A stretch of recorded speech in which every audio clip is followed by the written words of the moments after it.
So I think we all know that feeling. That feeling of one kid or a couple kids are off to the side and they're just doing something that just sucks the attention away from where we're trying to direct it so that kids can learn about Jesus and learn to know Him and love Him.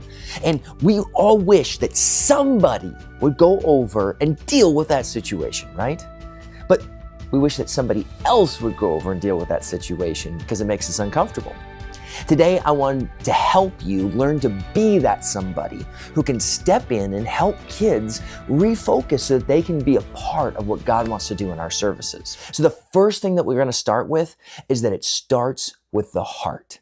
You see, character is so much more important than behavior. When we correct, we want to correct toward character and the heart of a child rather than just simply getting them to behave and do the thing that we want. But the flip side of that is that no one, not even the offender, can learn in an environment that's chaotic. God is a God of order, and He set it up to be an ordered service. So we have to lean in and deal with the behavior. So here's some of the ways that we're going to do that. First way is that we're going to be gentle but firm. You see, we don't want to scare the kids. We need to lean in with them and connect with their heart rather than just get them to do what we want them to do. So the first thing is look them in the eyes, connect with them as a kid, as a person, and then go into the correction. Second thing is that your presence is probably the most powerful discipline tool you have. When you simply sit next to a kid, 9 times out of 10, they're going to refocus on what's going on. When you sit down and you say to them, hey, you can sit with me, or hey, I'm going to sit with you, 9 times out of 10, they're going to focus back on what's going on in the service. Second thing is 3 easy steps to take to help correct them. So first step is a verbal instruction that you give the kid.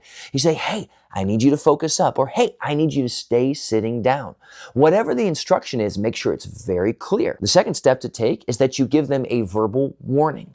So you gave them instruction. Now that you're going to give them a warning and say, hey, if you can't follow this direction, this is what's going to happen. Make sure it's very clear, especially for boys. Touch them on the shoulder, look them in the eye so that they know that you know they're listening to them. The third step is that you follow through on the consequence. So you told them that there's going to be a consequence if you continue to do the behavior you're doing.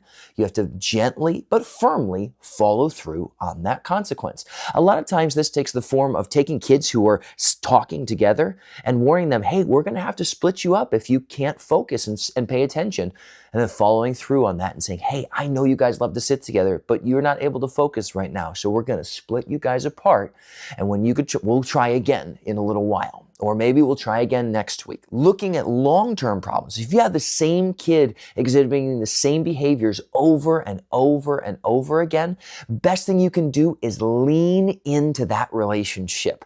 Lean in and earn the right to speak into their life over the long haul. And the last thing is, if there's something physical that happens, if there's 2 kids that get into it physically, they're fighting each other or something that happens, you need to quickly separate them so that there's physical safety in your group again, and then lean in and get a small group coach or get the kids pastor involved, and we will step in and help you deal with that discipline situation. If you have other questions, you can always ask me or ask our small group coaches.